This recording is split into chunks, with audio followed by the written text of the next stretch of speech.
तो हेलो बच्चों, कैसे हैं आप लोग। मैं हूं विराट राजपूत। स्वागत करता हूं आपका अपने YouTube channel D square education पर। आज हम करने वाले हैं chapter 4 quadratic equation class 10th का। इस वीडियो में हम सिर्फ 4.1 के इंट्रोडक्शन की बात करेंगे कि क्वाड्रेटिक इक्वेशन क्या होती है, कैसे बनाना है।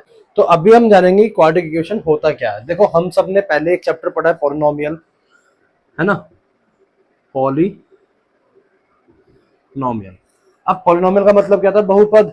अब इस पॉलिनोमियल को हमने टू पार्ट्स में क्लासिफाई किया था। एक तो किसके बेसिस पे किया था, डिग्री के बेसिस पे, और एक टर्म के बेसिस पे।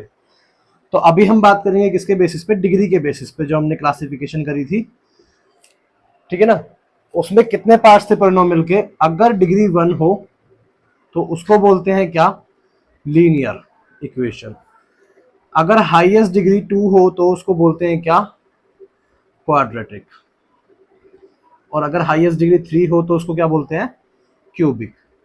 तो यहाँ पे ही हमने सीख लिया था कि जिस भी इक्वेशन में हाईएस्ट डिग्री 2 होगी वो क्या होगा, क्वाड्रेटिक होगा। बस तो वही इक्वेशंस की हमने अब बात करनी है। मैंने पहले ही बताया था, एनसीईआरटी जो है वो क्या है, एक गेम की तरह है। मतलब लेवल 2 पे पहुंचने के लिए आपको लेवल 1 क्लियर करना पड़ेगा, ठीक है। जैसे चैप्टर 3 करना है तो चैप्टर 2 का आना भी जरूरी है। अगर चैप्टर 4 करना है तो चैप्टर 3 चैप्टर 2 का आना बहुत जरूरी है। अब क्वाड्रेटिक का मतलब क्या होता है, मतलब जिसकी घात 2 हो, जिसकी पावर 2 हो। तो हिंदी में क्या मतलब हो गया इसका, द्विघात समीकरण। अब मैं अगर एग्जाम्पल की बात करूं तो एग्जाम्पल क्या होता है इसका, जैसे मैं बोल दूं यहाँ पे 2x² plus 5x plus 3 is equal to में 0। इजिकल टू में 0 है, इसका मतलब कि इक्वेशन है। हाईएस्ट डिग्री यहाँ पे क्या है, 2 है, तो इसका मतलब क्या है, ये क्वाड्रेटिक है, ठीक है। अगर मैं बोलता कि 2x³ plus 5x² plus 6x plus 4 equal to में 0, क्या ये इक्वेशन भी क्वाड्रेटिक है, क्योंकि डिग्री तो इसमें भी 2 है। बट डिग्री 2 नहीं देखनी है आपने क्या देखना है, हाईएस्ट डिग्री कितनी है। हाईएस्ट डिग्री इस इक्वेशन में कितनी है, हाईएस्ट डिग्री इस इक्वेशन में 3। तो आप ये क्या होगी, ये होगी क्यूबिक इक्वेशन। तो ये इक्वेशन क्या है, ये क्वाड्रेटिक नहीं है, ये कौन सी है, क्यूबिक इक्वेशन है ये। अब हम बात करते हैं कि क्वाड्रेटिक इक्वेशन में क्या क्या होता है, कौन कौन सी टर्म्स होती हैं। तो x² का कोफिशिएंट, देखो कोफिशिएंट का मतलब मैंने आपको बताया था, कोफिशिएंट क्या होते हैं, के साथ वाला। कोफिशिएंट का मतलब क्या होता है, के साथ वाला। x² के साथ वाला 2, तो 2 क्या है, कोफिशिएंट है। x के साथ वाला क्या है, 5, तो 5 क्या है, कोफिशिएंट है। ये दोनों क्या हो गए, कोएफिशिएंट। x ये क्या है यहाँ पे, वेरिएबल, और ये क्या है यहाँ पे, कांस्टेंट। अब मैं बात करूं स्टैंडर्ड फॉर्म की, तो स्टैंडर्ड फॉर्म क्या होती है, standard form of quadratic equation क्या होती है, ax² plus bx plus c is equal to में 0। मैंने पहले ही बताया था कि हाईएस्ट डिग्री कितनी होनी चाहिए, 2 होनी चाहिए। तो मतलब कि इसमें एक कंडीशन क्या होती है कि आपका जो a है वो कभी भी 0 ना हो, क्योंकि अगर a ही आपका 0 हो गया तो ax² से मल्टीप्लाई होगा और ये पूरी टर्म क्या बन जाएगी, 0 बन जाएगी। और जब x² की टर्म ही 0 बन जाएगी और x² हट जाएगा तो ये क्वाड्रेटिक इक्वेशन होगी क्या, बिल्कुल नहीं होगी। तो कंडीशन क्या है कि a is equal not to 0, ठीक है। ओके, अब हम बात करते हैं कि क्वाड्रेटिक इक्वेशन बनाए कैसे, कैसे बनेंगी। जैसे मैं बोल दूं आपको कि x+1 और x+3, ठीक है। अब इनसे मुझे क्या फॉर्म करनी है, मुझे क्वाड्रेटिक इक्वेशन फॉर्म करनी है। तो इसका क्या रूल है, देखो, ये x+1 x+3 के पूरे के मल्टीप्लाई में है। तो क्या करो, पहले इस x को इस पूरे से मल्टीप्लाई कर दो, फिर ये 1 को इस पूरे से मल्टीप्लाई कर दो, है ना।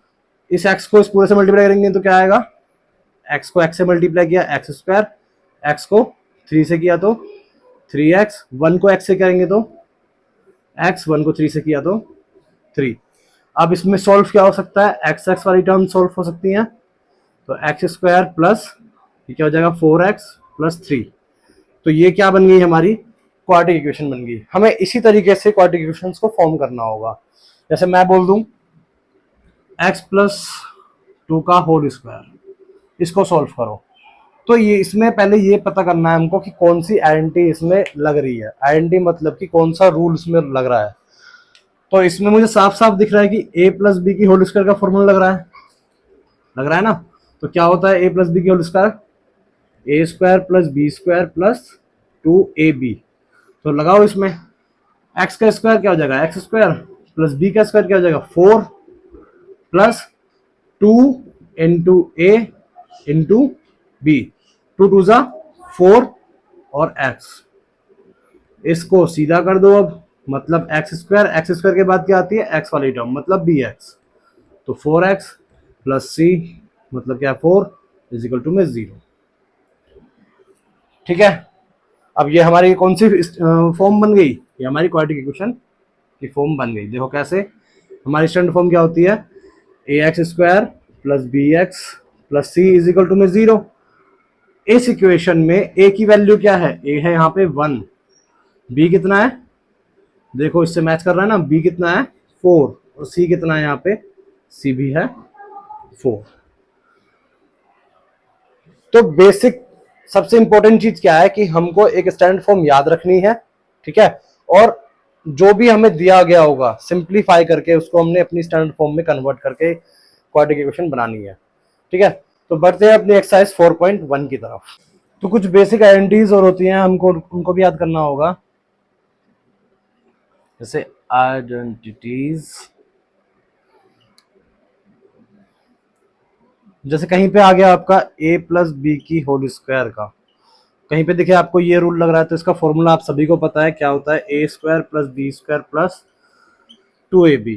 कहीं पे आ जाए ए माइनस बी की होल स्क्वायर का फॉर्मूला, तो क्या होता है इसका, A square plus B square minus 2ab। कहीं आ जाए ए प्लस बी की होल क्यूब का फॉर्मूला, तो क्या होगा, A cube plus B cube plus 3a square B plus 3a B square. और इसकी जगह पे हम एक और लिख सकते हैं, कौन सा, कि A cube plus B cube plus 3, इधर इधर कॉमन है 3 बाहर निकाल लिया, इधर भी ए है इधर भी ए है, ए को भी बाहर निकाल लिया, इधर भी बी है इधर भी बी है, तो बी को भी बाहर निकाल लिया, कॉमन ले लिया। अंदर क्या बच गया, ए स्क्वायर था यहाँ पे बाहर चला गया, तो कितने ए बच गए, एक। यहाँ से तो ए बाहर ही चला गया, यहाँ बी स्क्वायर था, एक भी बाहर आ गया, तो क्या बच गया यहाँ पे बी। बीच में क्या साइन था, प्लस का, तो आ गया यहाँ पे प्लस। आप ये वाला फॉर्मूला भी यूज कर सकते हो।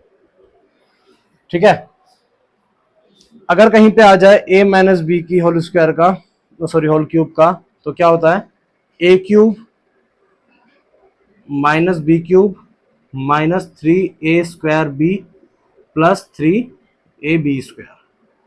ठीक है, इसका भी शॉर्ट वर्जन है, खुद बना सकते हैं। 3 कॉमन ले लिया, ए कॉमन ले लिया, बी कॉमन ले लिया। ठीक है, और होता है तुम्हारा, अगर कहीं आ जाए ए स्क्वायर माइनस बी स्क्वायर, तो क्या यूज करेंगे आप, ए प्लस बी और ए माइनस बी। इस तरह की आइडेंटिटीज थी, हमने प्रीवियस क्लासेस में पढ़ी थी, क्लास 8 से हम पढ़ते हुए आ रहे हैं, बस ये याद होनी चाहिए। बाकी सवाल बहुत बहुत बहुत ज़्यादा इजी हैं। करते हैं अपनी एक्सरसाइज 4.1।